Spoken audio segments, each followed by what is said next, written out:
Bab 1866 Sistem Perencana Utama. Feng Yuehua sangat kuat. Sejak awal kultivasinya, dia bermimpi menjadi orang kuat yang berdiri di puncak. Tapi kenyataan selalu kejam. Setelah ditampar wajahnya dengan dingin dan kejam, dia tiba-tiba menyadari bahwa terkadang kerja keras bukanlah satu-satunya cara menuju kesuksesan. Menemukan jalan pintas dan menggunakannya dengan benar adalah cara tercepat menuju sukses. Selama petualangan di Tanah Rahasia, Feng Yuehua merayu seorang kultivator laki-laki untuk pertama kalinya dan membiarkannya menjelajah untuknya.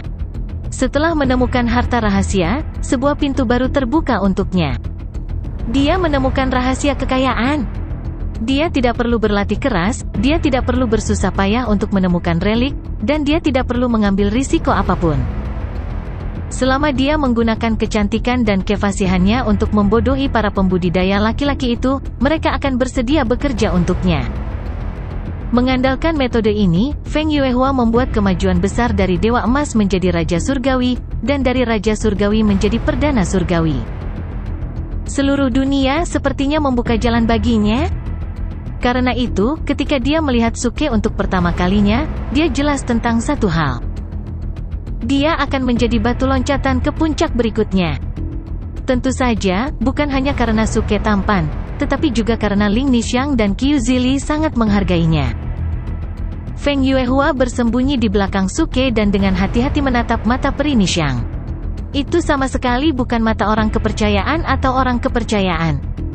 Dia bisa melihat dengan jelas kekhawatiran, cinta, dan bahkan kecemburuan samar di mata peri Nixiang. Peri Nixiang yang sombong telah jatuh cinta pada biksu di depannya. Berpikir bahwa Ling Nixiang, yang biasanya mengejeknya, suatu hari telah jatuh cinta dengan seorang biksu, Feng Yuehua merasa sangat ironis. Tetapi bagaimana jika dia menyambar biksu itu? Apalagi yang lebih menyenangkan daripada merebut seorang pria dari tangan orang lain? Nixiang, aku sangat menantikan untuk melihat wajah biksu itu ketika dia memelukku. Feng Yuehua berpikir dalam hati, masih dengan ekspresi malu di wajahnya. Tuan Tang, jika saya benar-benar mengganggu saudari Nixiang, maka saya akan pergi. Setelah mengatakan itu, dia pura-pura pergi. Detik berikutnya, dia merasakan sebuah lengan melingkari dia begitu erat sehingga dia tidak bisa melarikan diri sama sekali. Bu, Tuan, tubuh Feng Yuehua bergetar. Dia mengangkat kepalanya dan bertemu dengan mata penuh kasih sayang Suke. Mata Suke terbakar oleh gairah. Dengan nada aku satu-satunya di dunia bersamamu, dia berkata dengan keyakinan, dermawan, aku tidak menyangka kamu memiliki perasaan yang begitu dalam kepadaku. Padahal aku selalu ditemani oleh lampu Buddha kuno, hatiku, yang sudah lama kering, mau tidak mau menjadi lembab. Tuan, senang Anda bisa merasakannya. Feng Yuehua menelan seteguk air liur. Kenapa biksu ini berbeda dari yang kubayangkan? Bukankah biksu adalah tipe orang yang akan menundukkan kepala dengan malu-malu saat mereka melihat seorang wanita dan mengatakan hal-hal seperti biksu malang ini tidak dekat dengan wanita? Kenapa biksu ini terlihat seperti ingin memakanku? Ketika Qiu Zili dan peri Nixiang melihat pemandangan ini, alis mereka berkedut. Apa yang terjadi dengan Tuan Tang? Apa dia kerasukan hantu? Sebelum mereka dapat membujuknya, Suke tiba-tiba menghela nafas dengan menyesal dan berkata, sayang sekali saya telah membuat permintaan besar di depan Buddha. Jika neraka tidak kosong, saya tidak akan menjadi Buddha. Dalam hidup ini, saya bisa hanya ditemani oleh lampu Buddha kuno. Aku tidak bisa meninggalkan pertapaan, menikah denganmu, dan menjadi sahabat Tao. Feng Yuehua memaksakan senyum dan berkata, tidak apa-apa. Selama perasaanku bisa diketahui olehmu, Tuan, tidak apa-apa. Ada baiknya Anda tidak bisa meninggalkan asketisme. Apakah Anda pikir saya bodoh? Apakah Anda benar-benar ingin bersama seorang biksu seperti Anda? Di dunia kultivasi, diakui bahwa orang termiskin adalah kultivator Buddha. Karena mereka menganjurkan kepuasan spiritual, mereka biasanya mengadopsi prinsip memperlakukan langit sebagai selimut mereka dan bumi sebagai tempat tidur mereka. Saya, Feng Yuehua, tidak tertarik untuk menemani biksu yang malang. Cepat, sekarang Anda harus mengatakan bahwa Anda tidak dapat mengecewakan niat baik wanita itu, jadi Anda memutuskan untuk menemaninya.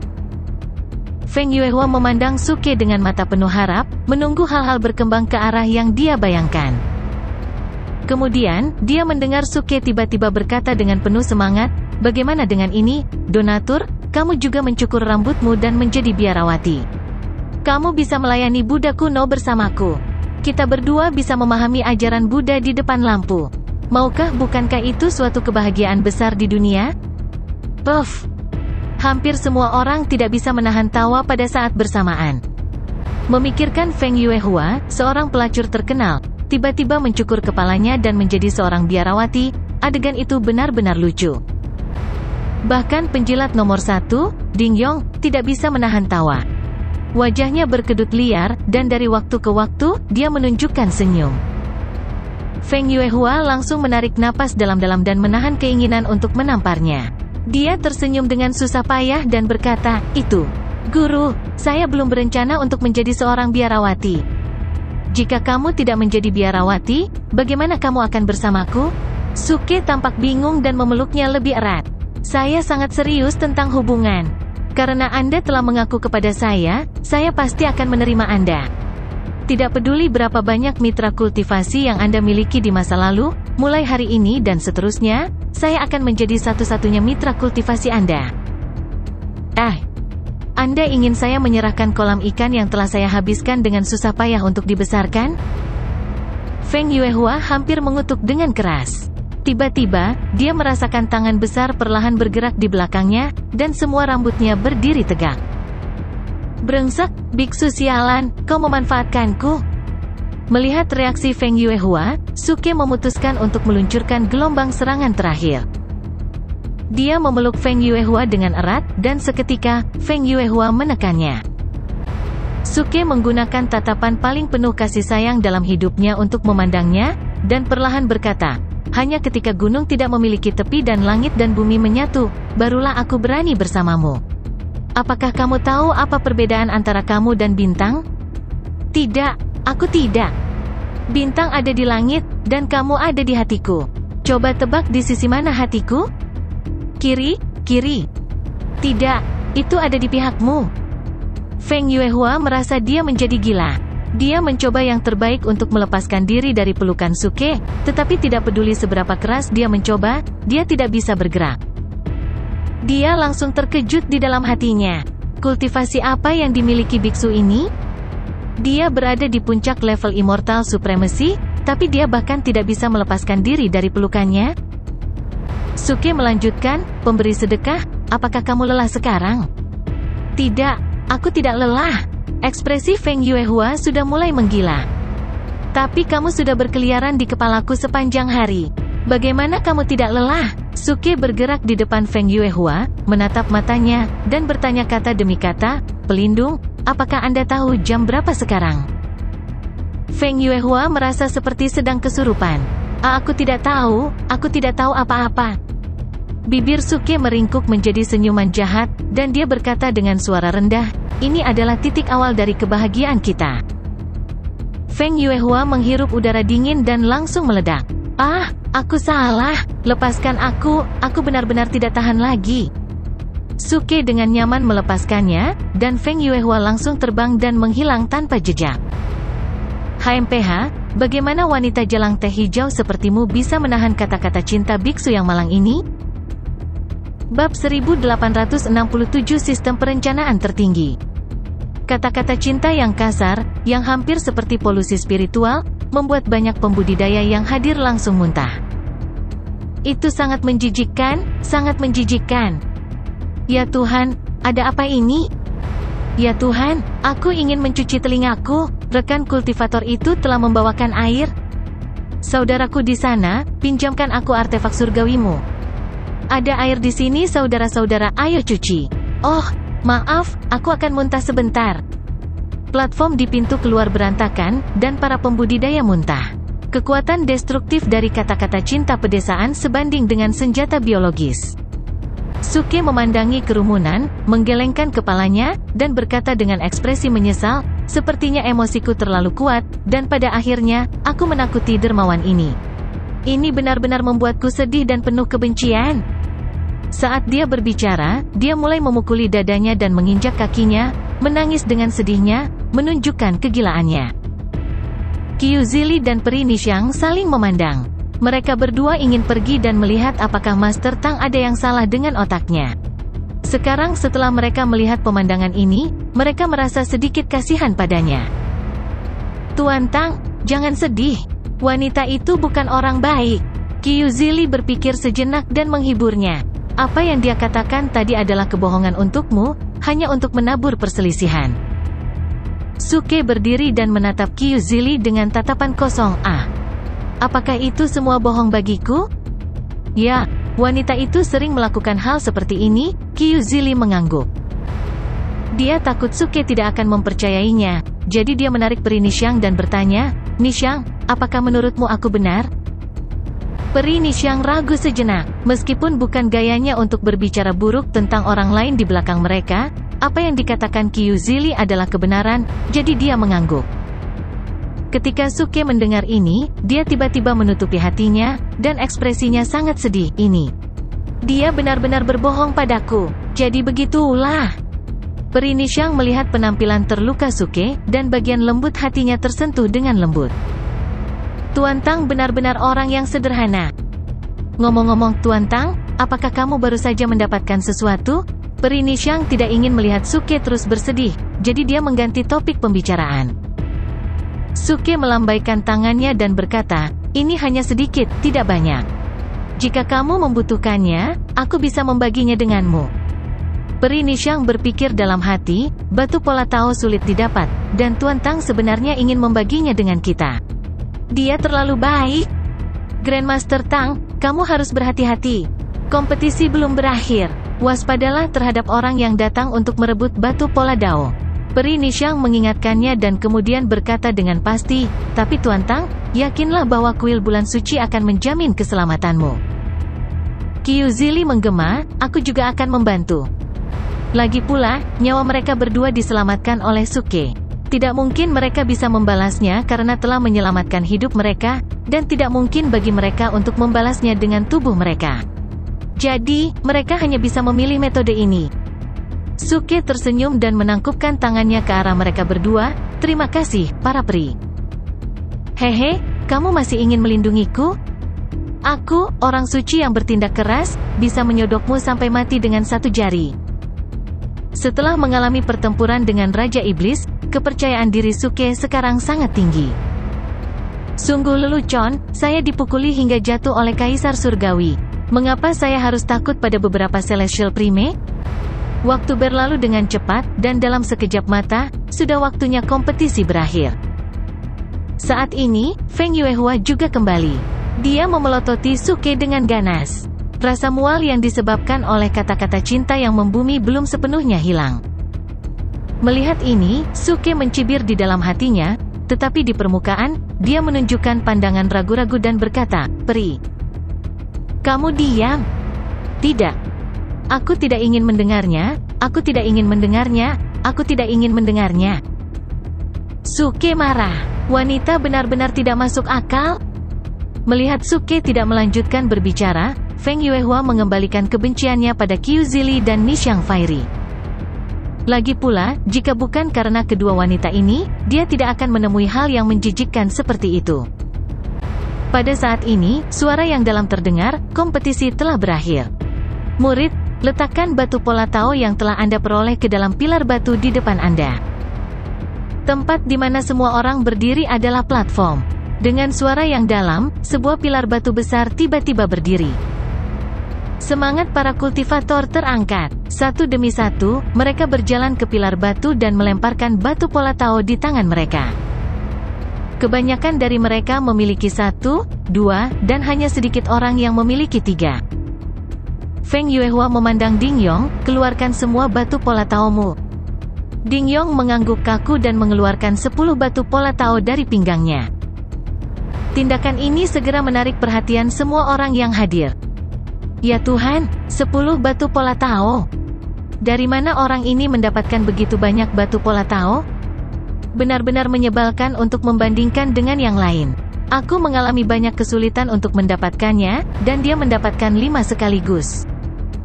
Aku ingat, Ding Yong memiliki senjata ajaib yang bisa melayang di udara. Kurasa dia melakukannya dengan senjata ajaib itu. TSK, sungguh membuat iri? Feng Yuehua memegang 8 dari mereka di tangannya dan mengeluarkan 5 dari pinggangnya, menambahkan hingga total 13. Mata pembudidaya di sekitarnya berwarna merah. 13 batu pola Tao. Di masa lalu, para pembudidaya yang berpartisipasi dalam kompetisi gerbang surga, selama mereka datang ke hutan kekacauan, tidak mengambil lebih dari 10 batu pola Tao. Sampai sekarang, rekor tertinggi hanya 7. Sekarang, Feng Yuehua langsung memecahkan rekor dan menjadi pembuat rekor baru. Dia memasukkan 13 batu pola Tao ke dalam kotak, membawa kotak itu ke Peri Nishang, dan berkata dengan senyum sinis, "Ling Nishang, saya memiliki 13 batu pola Tao. Berapa banyak yang Anda dapatkan?" Peri Nishang mengepalkan tinjunya dan tidak berbicara. Dia awalnya memiliki batu pola Tao, tetapi kemudian karena dia jatuh ke dalam jurang, dia bahkan kehilangan batu pola Tao itu. Qiu Zili tidak tahan lagi. Feng Yuehua, mengapa kamu berpura-pura? Jika bukan karena Ding Yong, bagaimana kamu bisa mendapatkan begitu banyak batu pola Tao? Jika kamu memiliki kemampuan, mengapa kamu tidak mencari mitra kultivasi untuk mengambil batu pola Tao untukmu? Mendengar ini, Feng Yuehua menjadi semakin bangga. Sepertinya kali ini, aku menang. Di masa depan, kamu harus memanggilku kakak senior. Wajah Qiu Zili dan Peri Nishang membeku. Menurut aturan, pemenang kompetisi gerbang surga akan menjadi pemimpin semua murid. Tidak peduli murid alam surgawi mana yang melihat orang ini, mereka harus menghormatinya sebagai senior brother atau senior sister. Memikirkan untuk memanggil kakak senior Feng Yuehua, Qiu Zili tiba-tiba merasa tidak nyaman. Pada saat ini, Suke tiba-tiba bertanya, apakah 13 banyak? HMPH, apakah kamu punya 3? Feng Yuehua mencibir. Dia sekarang membenci Suke, dan dia ingin menginjak-injaknya ke tanah sehingga dia tidak akan pernah bereinkarnasi. Suke mengeluarkan sebuah kotak kayu besar dari tangannya, meletakkannya di depan semua orang, dan berkata dengan enteng, aku punya 300. Bab 1868 Sistem Perencanaan Tertinggi. Suara Suke tidak keras, tapi itu seperti bom air yang jatuh ke dalam kolam, langsung meledakkan seluruh kolam. Lusinan mata menatap Suke, penuh ketidakpercayaan. 300? Apa Anda sedang bercanda? Mungkin ada kurang dari 300 pembudidaya yang hadir. Apakah biksu ini gila? Beraninya dia mengatakan hal seperti itu? 300? Siapa yang memiliki kemampuan untuk mengumpulkannya? Tidak mungkin, biksu ini pasti berbohong. Suara keraguan yang tak terhitung jumlahnya melonjak dan menenggelamkan Suke seperti gelombang pasang. Namun, Suke hanya berdiri di sana dengan senyum tipis di wajahnya. Dia setenang jurang, seperti patung Buddha abadi, dipenuhi aura tenang dan damai. Ini adalah jenis ketenangan yang dibutuhkan untuk dipamerkan. Ada orang-orang dari alam surgawi lain di sini, jadi Long Aotian tidak berinisiatif untuk angkat bicara kali ini. Sebaliknya, dia mendekati Murong Yunhai dan berbisik, menurutmu apa yang dikatakan orang ini benar? Saya tidak tahu apakah itu benar, tapi saya pikir seseorang akan kurang beruntung, kata Murong Yunhai dengan ringan. Dia tahu bahwa di bawah wajah baik Tang Xuanang, ada rasa jahat yang tak ada habisnya yang tersembunyi. Feng Yuehua berani mempermainkannya, jadi nasibnya seharusnya tidak terlalu baik.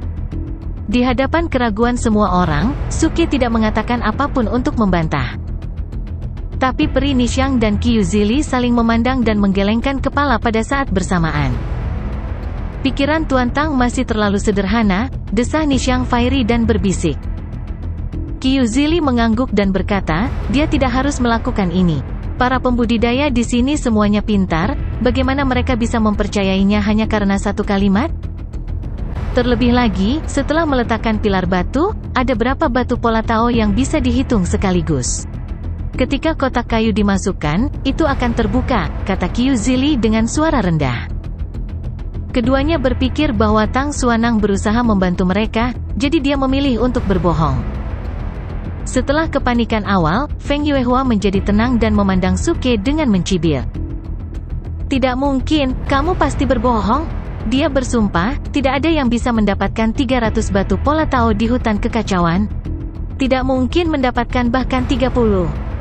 Mendengar ini, semua orang mengangguk setuju. Lagi pula, tidak hanya Dao Rune Stone yang sulit ditemukan, mereka bahkan lebih sulit untuk dipanen. Sedikit kecerobohan akan menyebabkan seseorang jatuh ke dalam aliran waktu yang bergejolak. Pada saat itu benar-benar takdir yang lebih buruk daripada kematian. Suke mengangkat bahu, menyatukan kedua telapak tangannya dan berkata, Amitabha, seorang biksu tidak berbohong. Saat dia berbicara, dia meletakkan kotak kayu itu ke dalam pilar batu. Berdengung. Saat dia meletakkannya, pilar batu itu tiba-tiba bergetar. Kemudian, cahaya hijau melesat ke langit, dan deretan angka emas muncul di pilar batu. Setelah serangkaian lompatan gila, akhirnya berhenti di angka 300. Tidak lebih dan tidak kurang, tepatnya 300. Semua orang tercengang, dan wajah mereka berkedut. Mereka tidak percaya apa yang mereka lihat. Ya Tuhan, benar-benar ada 300 dari mereka? Siapa biksu ini? Bagaimana dia mendapatkan begitu banyak batu pola Dao? Apakah dia memiliki artefak ilahi padanya? Artefak abadi biasa tidak akan bisa memanen begitu banyak Dao Rune Stone, tapi aku tidak bisa merasakan aura artefak ilahi darinya. Tidak, intinya adalah, apakah ada orang seperti itu di kuil bulan suci? Seseorang menunjukkan titik kuncinya. Mereka belum pernah mendengar orang seperti itu di kuil bulan suci sebelumnya. Suke menyatukan kedua telapak tangannya dan berkata sambil tersenyum, Amitabha, biksu malang ini adalah Tang Xuanang dari fraksi surga yang meledak. Sekarang saya adalah anggota non-staf kuil bulan suci. Jika Anda tertarik dengan ledakan fraksi surga, Anda dipersilakan untuk bergabung dengan kami kapan saja. Jika dia bisa membuat semua murid ini bergabung dengan fraksi surga yang meledak, itu akan menjadi masalah besar. Tapi yang jelas, meskipun Suke telah menunjukkan kemampuan luar biasa, para pembudidaya dari alam surgawi ini memiliki kekuatan mereka sendiri. Secara alami, mereka tidak akan memilih untuk bergabung dengan fraksi surga yang meledak hanya karena kata-katanya. Feng Yuehua melihat nomor itu dengan bingung dan tidak bisa sadar untuk waktu yang lama. Amitabha, pemberi sedekah ini sepertinya sedikit linglung, kata Suke sambil tersenyum. Tubuh Feng Yuehua bergetar, dan ekspresinya berangsur-angsur menjadi ganas. Tidak mungkin, kamu pasti curang. Tidak ada yang bisa mendapatkan begitu banyak batu pola Tao. Hei, kamu tidak bisa bicara omong kosong. Kami tidak mengenal satu sama lain dengan baik. Hati-hati, aku akan menuntutmu karena fitnah, kata Suke, membuat keributan. Apakah kamu melihat itu? Dia memfitnah saya. Meskipun pembudidaya lain dari alam surgawi tidak mengatakan apa-apa, mereka memandang Feng Yuehua dengan sedikit penghinaan dan ejekan. Itu adalah praktik umum bagi orang untuk menipu satu sama lain secara pribadi. Jika Anda memiliki keuntungan dan mengejek orang lain, tidak ada yang peduli. Tapi masalahnya adalah fakta sekarang ada di depan mereka. Akan sedikit memalukan untuk menyangkalnya. Ayo, Peri Nishang, kamu belum memiliki batu pola Tao kan? Kamu bisa mengambil batu pola Tao di sini. Suke melambai pada Ling Nishang dan berkata sambil tersenyum. Peri Nishang tampak ragu-ragu dan berkata dengan suara rendah, Tuan Tang, batu pola Tao ini tidak hanya digunakan untuk lulus kompetisi. Ketika Anda pergi, batu pola Tao akan dikembalikan kepada pemiliknya dengan keuntungan praktis. Jika itu masalahnya, maka aku akan mengambilkan lebih banyak untukmu, saran Suke. Lagi pula, meskipun pintu keluarnya terbuka, itu masih akan terbuka sekitar 1 hari. Menyisakan waktu bagi para pembudidaya yang masuk relatif jauh untuk keluar. Ketika para pembudidaya di sekitarnya mendengar ini, mereka tiba-tiba menjadi bersemangat dan menatap Suke. Ini, Tuan Tang, bisakah kamu menemukan lebih banyak batu pola Tao? Seseorang bertanya dengan hati-hati, bisakah Anda membantu kami menemukannya? Mereka tidak berharap menjadi yang terbaik dalam kompetisi dengan mengandalkan Suke, tetapi tidak ada yang mau dengan mudah melepaskan keuntungan saat mereka pergi. Ini juga merupakan gagasan umum dari sebagian besar murid yang tidak cukup kuat tetapi masih ingin berpartisipasi dalam kompetisi. Suke memasang ekspresi canggung, ini bisa dilakukan ketika waktunya tiba. Tapi itu akan membutuhkan banyak usaha dariku, aku khawatir. Kultivator melambaikan tangannya dan berkata dengan gagah berani, Tuan, jangan khawatir, jika ada yang Anda butuhkan, saya dapat membantu Anda. Tentu saja, saya tidak akan membiarkan Anda bekerja dengan sia-sia. Saat dia berbicara, dia mengeluarkan harta karun alami dan memasukkannya ke tangan Suke. Suke menerimanya tanpa mengedipkan mata. Di dalam hatinya, evaluasinya terhadap orang ini sedikit lebih tinggi. Dia tidak berharap orang ini begitu cerdas. Orang suci yang bertindak tangguh ini memiliki harapan besar untukmu. Ketika pembudidaya lain melihat ini, mereka juga datang dan mengambil semua jenis keuntungan dalam upaya untuk meminta bantuan Suke. Idiot! Kalian semua adalah sekelompok idiot. Feng Yuehua seperti wanita gila, berteriak, biksu sialan ini berbohong padamu. Oh, begitukah? Suke tersenyum dan meletakkan batu leluhur Pola Tao ke dalam pilar batu. Baru saja, dia telah menguji efek pilar batu ini melalui sistem, dan ada satu hal yang secara khusus menarik perhatiannya. Itu bisa meningkatkan efek batu leluhur Pola Tao. Bab 1869 Sistem Perencanaan Tertinggi. Melihat Suke mengeluarkan 300 batu Pola Tao sekaligus, banyak orang secara alami percaya bahwa dia memiliki kemampuan untuk mendapatkan lebih banyak. Tentu saja, ada juga banyak orang yang berpikir bahwa Suke sama sekali tidak memiliki kemampuan itu. Sungguh lelucon, jika batu Pola Tao begitu mudah ditemukan, bagaimana mungkin hanya beberapa orang yang memasuki gerbang surgawi tengah selama bertahun-tahun? Menurutku, orang ini kemungkinan besar membunuh murid lain, jadi dia bisa mendapatkan begitu banyak batu Pola Tao. Kata-kata seperti ini tidak terhitung banyaknya. Feng Yuehua juga tiba-tiba bereaksi dan mencibir, pasti begitu. Semua orang tahu betapa sulitnya mendapatkan batu Pola Tao. Kuil bulan suci pasti telah membunuh murid dari alam surgawi lainnya. Mereka yang memiliki batu Pola Tao di tangan mereka, hati-hati. Orang-orang ini mungkin sudah menyiapkan formasi untuk membunuh kalian semua. Petik 2. Ledakan.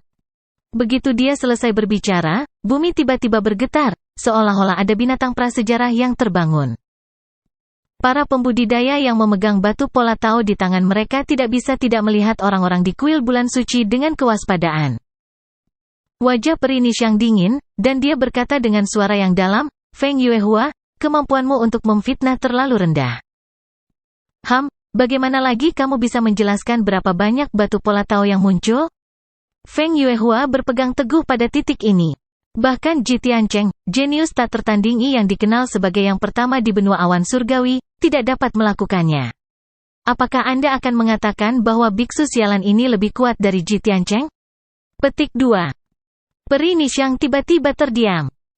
Ji Tiancheng secara pribadi disertifikasi oleh Kaisar Langit dan dikenal sebagai seorang jenius tiada taraf yang hanya muncul sekali dalam 500 tahun.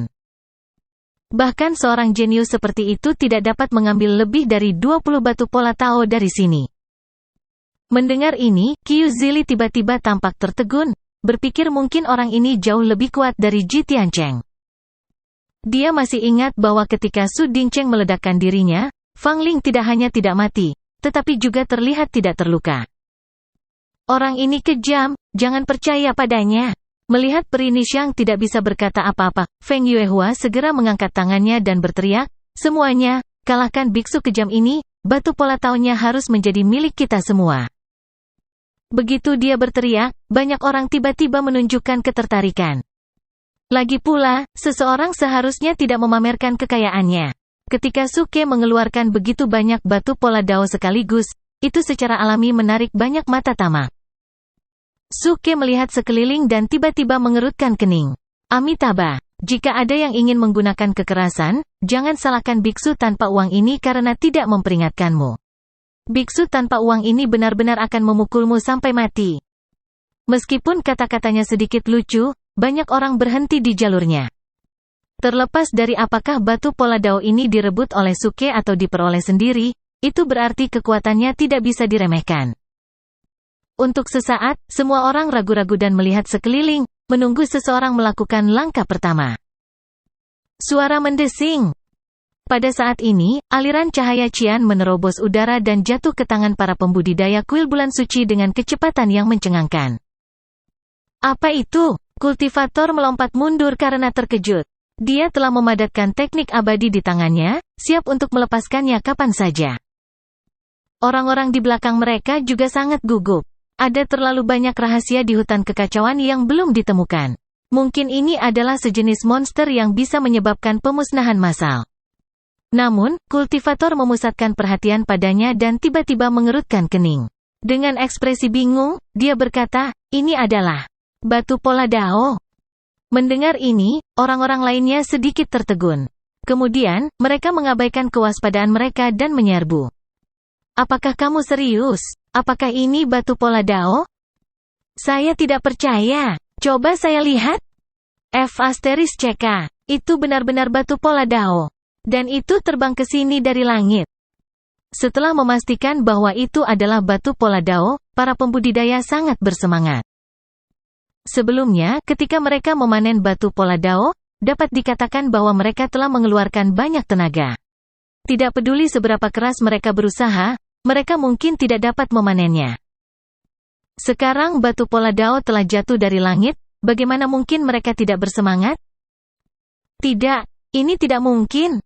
Bagaimana batu pola dao bisa jatuh dengan sendirinya? Feng Yuehua terkejut. Juga, mengapa turbulensi waktu tidak memengaruhimu ketika batu pola dao ini dipanen? Begitu dia mengatakan ini, semua orang langsung memandangnya dengan jijik. Feng Yuehua, jangan bilang kamu tidak tahu bahwa setelah batu pola dao ini dipanen, turbulensi waktu akan hilang? Seorang kultivator melengkungkan bibirnya. Di sisi lain, seseorang mengejek dengan keras, "Saya khawatir dia bahkan belum secara pribadi memanen batu pola dao." Bagaimana dia tahu? Kata-kata ini segera menyebabkan kerumunan tertawa terbahak-bahak. Kali ini, Feng Yuehua bisa dikatakan telah kehilangan seluruh wajahnya. Bahkan para pembudidaya yang baru saja berada di sisinya, sengaja atau tidak sengaja, menjauhkan diri darinya. "Kamu pasti curang?" Wajah Feng Yuehua memerah. "Jika tidak, bagaimana kamu membuat batu pola dao terbang ke sini? Orang ini pasti iblis. Semuanya, ayo bunuh dia bersama." Begitu dia selesai berbicara, suara angin yang tak terhitung jumlahnya datang dari langit. Sinar lampu hijau yang tak terhitung jumlahnya, seperti bintang jatuh, menembus langit. Adegan ini membuat para pembudidaya di tempat kejadian tidak bisa berkata-kata. Mereka tidak percaya dengan apa yang mereka lihat. "Ya Tuhan, apa ini? Apakah aku bermimpi?" "Kamu tidak sedang bermimpi, aku juga melihatnya." Sementara semua orang terkejut, mereka juga mengulurkan tangan dan mencoba menangkap batu pola dao. Namun, sinar lampu hijau ini berputar di udara dan jatuh langsung ke tangan orang-orang kuil bulan suci. "Ini, Tuan Tang." Peri Nishang memandang Suke dengan heran. "Apakah kamu melakukan ini?" "Amitabha, ini hanya hadiah kecil," kata Suke sambil tersenyum, menyatukan kedua telapak tangannya. "Ya ampun, efek batu leluhur pola dao ini begitu kuat." Suke awalnya mengira bahwa efek peningkatan ini paling banyak adalah jangkauan penglihatan yang lebih luas. Dia tidak menyangka itu bisa langsung menarik batu pola dao. Melihat ekspresi terkejut dari orang-orang di sekitarnya, Suke tiba-tiba memikirkan sesuatu dan berkata dengan suara yang dalam, "Semuanya, ini adalah metode rahasia dari fraksi surga yang meledak. Selama Anda bergabung dengan fraksi surga yang meledak, Anda bisa mendapatkan batu pola dao." Segera, seseorang mengangkat tangannya dan memilih untuk bergabung.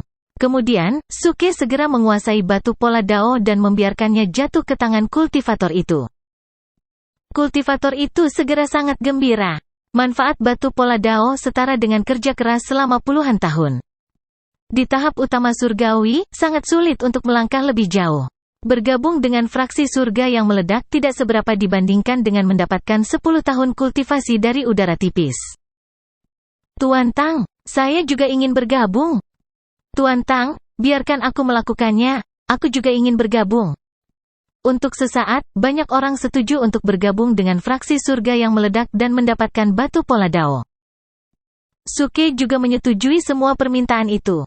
Semua pembudidaya yang memilih untuk bergabung dengan fraksi surga yang meledak menerima batu pola dao. Pada akhirnya, hampir semua orang yang hadir memiliki batu pola dao, kecuali Feng Yuehua. "Kamu, apa maksudmu?" Aku baru saja mengumumkan bahwa aku akan bergabung dengan fraksi surga yang meledak, teriak Feng Yuehua. Suke meliriknya dan berpikir bahwa wanita ini idiot. Dia telah sangat menyinggung perasaannya, dan dia masih ingin bergabung dengan fraksi surga yang meledak? Gemuruh. Sebelum dia bisa berbicara, bumi tiba-tiba berguncang. Di kejauhan, gunung yang menjulang tiba-tiba runtuh, dan langit dipenuhi asap dan debu. Kemudian, retakan yang tak terhitung jumlahnya muncul di tanah, seperti ular panjang, menyebar. Suke hanya bisa terkesiap kaget. F*CK, bukankah aku baru saja mengambil Dao Pattern Stone darimu? Apakah perlu untuk membuat adegan seperti itu? Bab 1870 Sistem Perencana Utama. Seluruh hutan kekacauan tampak seperti akhir dunia. Pohon yang tak terhitung jumlahnya tumbang, dan debu beterbangan ke udara. Sejumlah besar burung terbang melintasi langit, dan binatang buas di hutan melarikan diri ke segala arah. Ini adalah reaksi alami dari binatang buas dalam menghadapi bencana alam. Dibandingkan dengan binatang buas, para pembudidaya bahkan lebih gelisah. Pertama, ada masalah pintu keluar. Ketika pembudidaya pertama menyadari bahwa pintu keluar telah disegel, dia panik. Apa yang terjadi? Pintu keluarnya sudah disegel? Kultivator membenturkan kepalanya ke pintu keluar, dan kepalanya berdengung. Semua orang menjadi pucat karena ketakutan dan buru-buru mengepung pintu keluar. Setelah beberapa kali mencoba, mereka menyadari bahwa itu benar-benar telah disegel. Penghalang cahaya seperti pusaran air telah berubah menjadi dinding yang kokoh. Tidak peduli apa yang mereka lakukan, mereka tidak bisa membukanya. Seorang kultivator yang tidak sabar mengangkat tangannya dan memukulnya dengan teknik abadi, tetapi itu bahkan tidak meninggalkan celah di dinding. Apa yang kita lakukan sekarang? Para pembudidaya tercengang. Hutan kekacauan tampak seperti akan dihancurkan. Mereka tidak bisa melarikan diri. Apakah mereka seharusnya menunggu di sini dan mati? Pada saat ini, suara berat yang memasuki Forest of Chaos terdengar lagi. Hutan kekacauan akan segera dihancurkan. Pintu keluar telah disegel. Temukan leluhur abadi, perpanjang hidupnya, dan buka pintu keluar lagi. Suara ini seperti sedotan yang menyelamatkan jiwa. Saat mereka mendengarnya, mata para pembudidaya berbinar dengan harapan. Tetapi setelah mendengarnya, mereka menjadi bingung. Apa itu leluhur abadi? Dan mereka harus menyelamatkannya? Kami bahkan tidak dapat menemukan karakter utama sekarang. Hanya mata Suke yang dipenuhi keterkejutan. Suara ini benar-benar mengetahui keberadaan leluhur abadi? Tapi sekali lagi, itu masuk akal. Jika seorang kaisar abadi telah memindai daerah itu dengan perasaan ilahi, tidak peduli seberapa baik leluhur abadi telah menyembunyikan dirinya, dia seharusnya dapat menemukannya. Apa yang dia tidak tahu adalah bahwa hutan kekacauan hanya mampu menghasilkan begitu banyak batu pola Dao karena leluhur abadi. Kaisar abadi 4 arah tidak melakukan apapun pada hutan kekacauan karena ini. Mereka juga menemukan bahwa leluhur abadi tampaknya melemah begitu dia meninggalkan hutan kekacauan, jadi mereka menahannya di sini. Sekarang leluhur abadi akan mati, hutan kekacauan berubah. Pintu keluar disegel. Jelas bahwa seluruh hutan kekacauan akan mati bersama leluhur abadi. Kaisar Langit 4 arah ingin menyelamatkan mereka, tetapi mereka tidak dapat membebaskan diri untuk saat ini. Mereka hanya bisa menaruh harapan mereka pada kelompok pengikut Kaisar Langit ini. Suke melihat sekeliling dan melihat bahwa sebagian besar pembudidaya di sana memiliki ekspresi kosong di wajah mereka. Tak satu pun dari mereka yang tahu apa itu leluhur abadi. Bahkan ada beberapa yang memiliki masalah mental yang jelas. Tidak diketahui apakah kambuh setelah masuk atau sudah ada sebelumnya. Mereka berlutut di tanah dan mulai bergumam, seolah berdoa memohon belas kasihan para dewa. Ini membuat gigi Suke sakit. Dia berpikir dalam hati, kalian adalah penggarap abadi, apakah kamu tidak tahu apakah dewa-dewa itu berguna atau tidak? Tetapi berbicara tentang menyelamatkan leluhur abadi. Hadirin sekalian, biarawan yang rendah hati ini telah mendengar tentang leluhur abadi. Suke mengatupkan kedua telapak tangannya dan berkata, jika aku bisa membantumu, biksu tanpa uang ini bersedia membantumu. Ini terlalu berbahaya. Peri Nishang tidak tahu apa yang akan dilakukan Suke, tetapi dia merasa itu pasti sangat berisiko. Namun, Suke melambaikan tangannya dan berkata dengan suara yang dalam, Amitabha, jika saya tidak pergi ke neraka, siapa lagi? Menyelamatkan penderitaan semua makhluk hidup adalah tanggung jawab dan kewajiban yang layak kita terima sebagai murid Buddha. Untuk sesaat, semua orang memandang Suke seolah-olah mereka sedang melihat bodhisattva yang hidup. Para pembudidaya yang hadir memiliki banyak kontak dengan umat Buddha. Pada saat ini, mereka tidak sabar untuk merekam gambar Suke dan memutarnya di depan para murid Buddha dalam satu putaran. Lihat-lihat, apa itu murid Buddhis sejati? Tak kenal takut dalam menghadapi bahaya, menyelamatkan orang dari air dan api. Dia jauh lebih baik daripada para beku yang menyelamatkan dunia ketika mereka tidak melakukan apa-apa. Bahkan ada banyak pembudidaya yang mulai bertanya-tanya apakah biksu fraksi surga yang meledak ini adalah penganut Buddha ortodoks. Bahkan ada pembudidaya yang terlihat bersemangat dan membungkuk. Jika Tuan Tang bisa mengeluarkan kita dari sini, saya, Chen San, akan menghormati Tuan Tang selama sisa hidup saya. Saya, Nicholas Zhao-Si, bersedia menyiapkan kartu prestasi untuk Tuan Tang. Di masa depan, ketika saya memiliki seorang putra, saya pasti akan mengenali Tuan Tang sebagai ayah saya. Tubuh Suke bergetar saat mendengar ini. Tidak perlu mengakuinya sebagai ayah baptis. Dia bukan orang seperti itu. Begitu dia mengucapkan kata-kata itu, acting top points dalam sistem melonjak seperti roket. Qiu Zili dan Ling Nixiang saling memandang dan sedikit khawatir. Situasi di hutan kekacauan adalah sesuatu yang tidak pernah terjadi selama ribuan tahun. Jika Tuan Tang pergi sendirian, mereka takut akan sulit baginya untuk melarikan diri. Tuan Tang, aku akan pergi bersamamu. Tuan Tang, aku akan pergi bersamamu. Mereka berdua berkata pada saat bersamaan. Suke memikirkannya. Bagaimanapun, itu tidak akan membutuhkan banyak usaha. Dia hanya perlu memasukkan crystal core ke dalam peti leluhur abadi. Sebelumnya, dia mengatakan bahwa inti kristal dapat memperpanjang umur rumput musim dingin. Sekarang rumput musim dingin adalah leluhur abadi, memperpanjang hidupnya sama dengan memperpanjang umur leluhur abadi. Oke, kamu bisa mengikutiku. Suke biasanya berkata, perjalanan ini akan berbahaya, harap bersiaplah. Kemudian dia melihat Peri Nixiang memberitahu saudara mudanya tentang pengaturan pemakaman dengan wajah berat, dan para pembudidaya kuil bulan suci tampak seolah-olah ayah mereka akan mati. Sebagian besar masalah manusia berasal dari terlalu banyak berpikir. Suke sekali lagi secara pribadi memverifikasi kebenaran ini. Namun, Qiu Zili terlihat acuh tak acuh. Dia tidak punya banyak teman, dan sekarang mereka sedikit lebih dekat karena mereka telah menjalani hidup dan mati bersama. Melihat Suke dan yang lainnya pergi, para murid dari alam surgawi utama berada dalam suasana hati yang berat. Mereka tahu bahwa dalam perjalanan ini, mereka mungkin akan mati.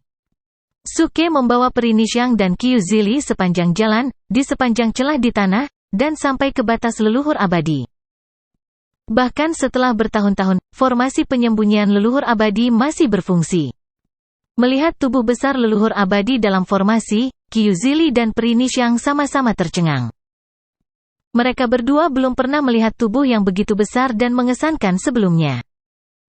Tuan Tang, apakah ini leluhur abadi?